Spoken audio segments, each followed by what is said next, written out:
Debbie Moore here with Star News, and with me today is Cindy Farrand with Cone Health Systems at Penn. And I am delighted to announce that Annie Penn, is a double diamond chamber champ. And that's one of the reasons we're here today, because the chambers and rural economic development kind of go hand in hand. And Cindy, you just graduated from the Rural Economic Development School. Yeah, I did. I'm very proud of that. It was an incredible experience. It's a program that is hosted by the Rural Center in Raleigh, North Carolina, and it's the Rural Economic Development Institute. It's 3 days during a week, 3 days, once a week for 3 months. Wow, that's quite a time commitment. Yeah, I was going to say that's quite a commitment. It's a huge time commitment and travel, and but it was worth every minute of it. Well, let's take a second and explain to people what the Rural Economic Development Center / Institute is about. Well, and I am still learning about all of the phenomenal services provided at the Rural Center. They have a lot of depth and breadth of knowledge about the rural communities across our state. And the Rural Economic Development Institute is really tailored to anybody, really, that's interested in learning about economic development in rural communities. And members of the class that I was in, ranged from town council, city managers. We had a mayor, a police chief, county commissioners, and then folks like myself, business leaders in the community or school superintendents, because everybody plays a role in economic development. Well, that kind of leads me to the first topic of how does Penn or hospitals in general play a part in the economic development of our areas? Well, I see it kind of like a codependency. You know, to have a very viable, nationally recognized health facility in a rural community, we have to have a thriving community as well. And one of the reasons that I enrolled or applied and got accepted into the Economic Development Institute was that I've been in healthcare my entire working career. And the majority of that time has been in a leadership role. I know a lot, I believe, about strategic development in healthcare. I knew very little about general economic development in any community. That's a whole other animal there. I mean, that's just a beast. So since coming to Penn Hospital, I feel like my role as a business leader in the community is to do what I can to help advance the development of the community, not just from a healthcare perspective, but quality of life overall. So I went to school, so to speak, and I do serve on a few boards here locally, the Citizens for Economic Development here in the county, Reedsville Downtown Corporation, Reset Rockingham, where we focus on workforce development. And for me to be effective as a board member, I needed to educate myself. So I'm still a work in progress. But I found it very informative to really understand what are the building blocks for economic development. You know, having the infrastructure in a community, in a rural community, like utilities, you know, the water, the sewage, the roads, and you know, just a small little factoid that I learned was that North Carolina has more paved roads than any state in the country, with the exception of Texas.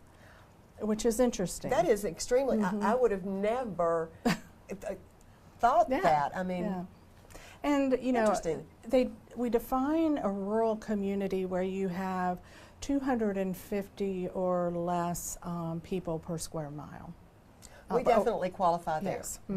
Yes. We definitely. So I see Penn Hospital, and my role as president of Penn Hospital, really stepping up and helping to attract industries and businesses to our community. Well, I would think one of the things on a list of that a manufacturing company or any business would be looking for first is a quality hospital. Absolutely. I mean, there's other factors there, but I think that would kind of be high on the list. That's high on the list, so we have a huge obligation and duty to our community to continue to provide that. education system, school system, and then also workforce. You know, a company can come and relocate to Reidsville or Rockingham County. We have to be able to step up and make sure that there is a trained workforce to meet their needs. And meet our needs as a hospital. You know, we hire individuals. We'd rather hire local people that live in our community. We're very fortunate in this county to have a very robust community college, Rockingham Community College. And Dr. Kinlaw and his team have really worked closely with the health facilities in our county to help train nursing assistants, LPNs, the LPN to RN program. They now have a partnership with UNCG for the BSN program. So we've got a lot of great things going for us in Rockingham County. And the Sims Hospital is absolutely. It is absolutely amazing. Amazing. It blows my mind every time I'm in there and you see the new robotic mannequins, or I'm not sure what they're calling them, but they're patients, so that the nursing students and the CNAs and all of them can figure out things before they actually touch a human. Which I think is really good for all of us. And we love having the students here through their clinical rotation, so we very much enjoy that. And we enjoy it when they finish school and they want to stay and work at Annie Penn. It's always nice. That's always really nice. Yeah, but our role here in the community is clearly to make sure we provide the exceptional quality of care and experience and assist our community in growing economically. What do you see as limitations of kind of our rural community?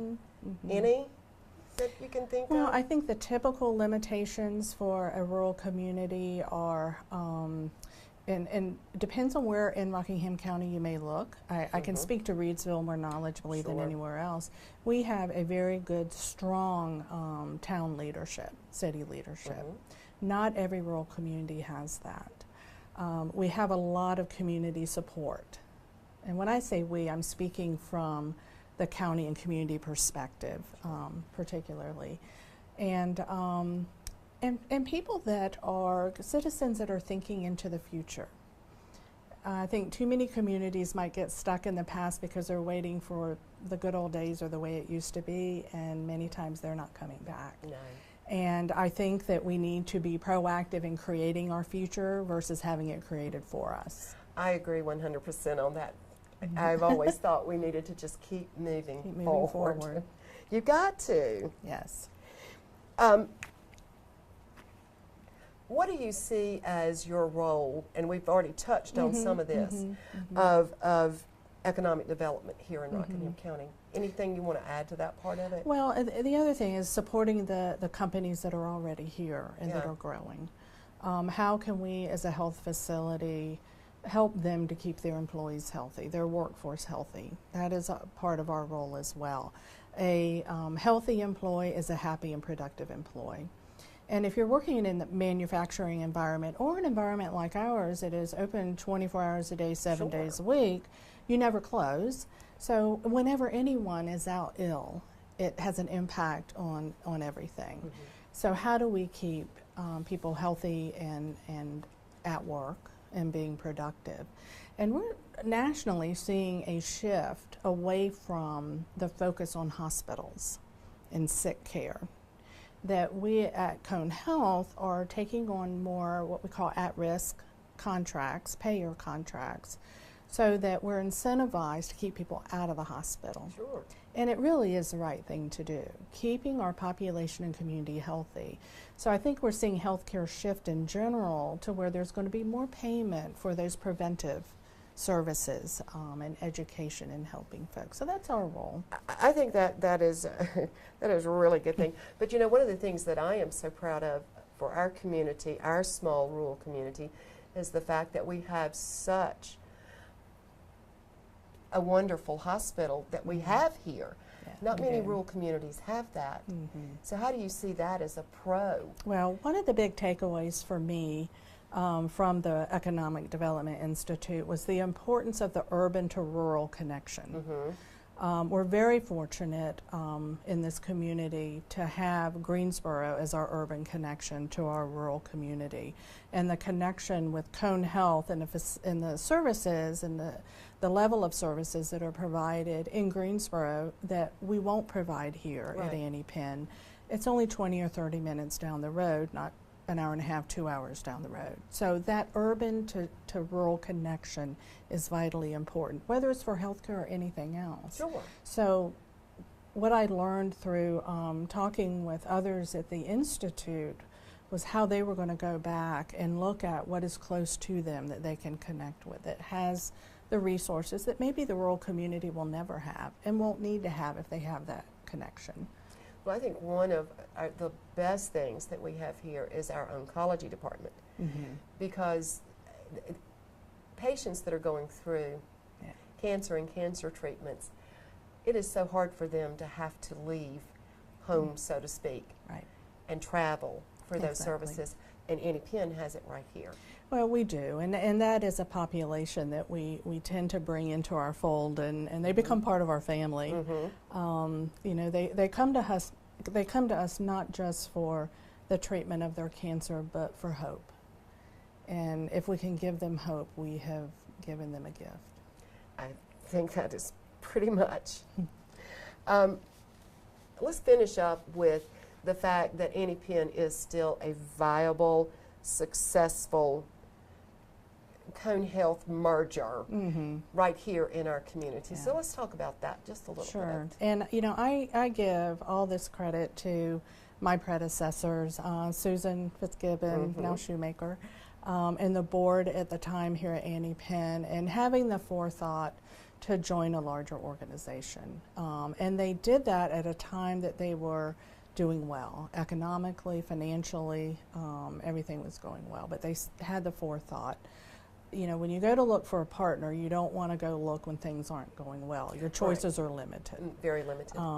And so the partnership with Cone Health has really benefited this hospital, from capital investments to expansions and buildings. And Cone Health Medical Group, which is our physician arm, has helped us tremendously in bringing primary care physicians to the county. Over the past year, we've added one that's been here for almost a year, Dr. Sue Nelson, who's still taking new patients. We have hired 2 more, Rachel and Brian Hagler, who is a husband-wife team. They will be starting in the fall, and they are from here, so they're coming home. And we have a new general surgeon that's finishing up her fellowship. We'll be joining Dr. Mark Jenkins, and she is from Stoneville. So I love that our kids are coming Kids home. are coming back. Yeah. And we have to give them a reason to come back and give them a community where they want to raise their kids. So we're working hard on that. But, you know, the partnership with Cone Health and the growth of Cone Health in and of itself has helped Annie Penn grow as well. Folks, you've just heard Cindy's, her experiences that she had at the Rural Economic Development Institute. I've not had as much time as I wanted to read on it, but what I've read, I actually want to attend. I highly recommend it. I would really like to do that. But think about your community. Think about the way you could actually improve our community, because it's you, it's all of us, that makes up our community. And I think Annie Penn and Cindy Farrand are a fine example of leaders right here in our community in Reidsville and Rockingham County. Thank you, Debbie. I'd like to think that I'm learning the game so I can change the rules. Oh, I love that. I'm going to use that. I'm going to use that. Thank you, Cindy. Thank I you. appreciate it. Well, I appreciate this. And thank you for being a chamber champion for the Reidsville Chamber right here in Reidsville, North Carolina. I'm Debbie Moore for Star News.